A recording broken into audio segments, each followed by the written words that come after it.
Sapadere Kanyonu.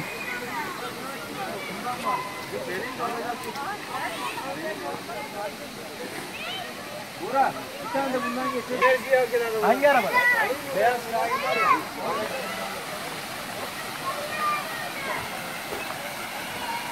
Sapadere Kanyonu Alanya'ya varmadan Dim Çayı'ndan önce dağların ortasında bayağı bir yüksek bir yerde doğal havuzların olduğu bir yer. Muhteşem. Sadece şuraya önüne bir set koyulmuş. Muhteşem bir yer.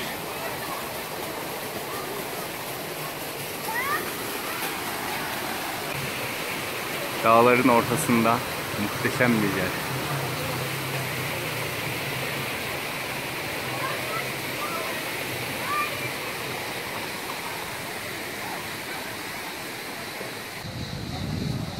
Sosyal alanlar da mevcut.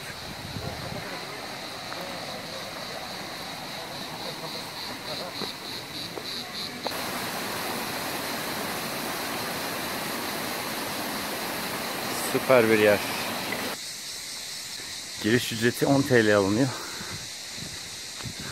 Giriş ücretinin alındığı yerden itibaren 800 metre falan ileriye kadar yer var, kaynağı. İleride doğal havuzlar varmış, onları göreceğiz.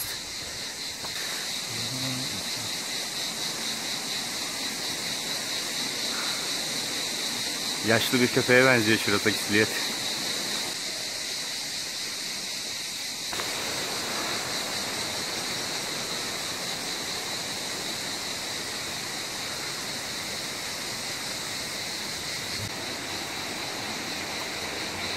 Evet, kanyona girmiş bulunuyoruz.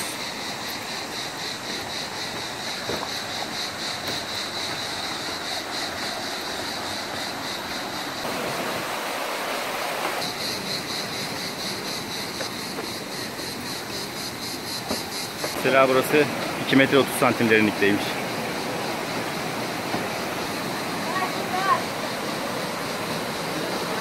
Buraya girmek için merdiven de var. Merdivenden giriş yapılabiliyor.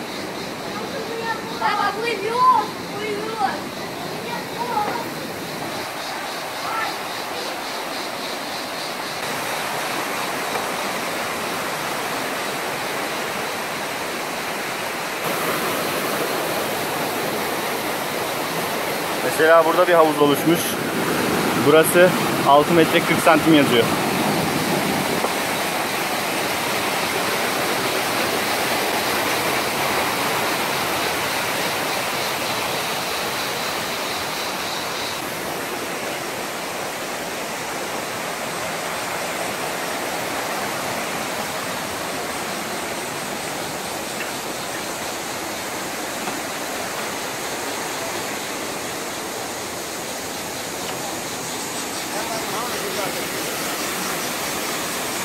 Yeni bir doğal havuz ve küçük bir şelale. Girmek için merdivenler var.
Ya kötüleri yıktılar mı?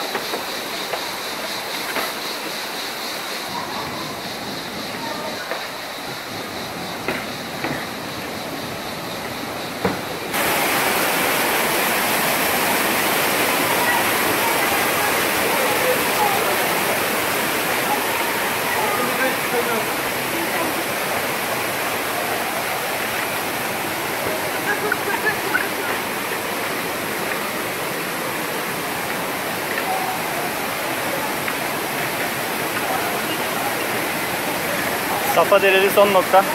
Yine havuza girmek için merdivenler var.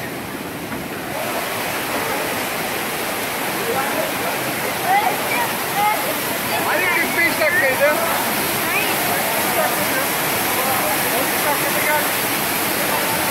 Ama eskiden şeyler yoktu.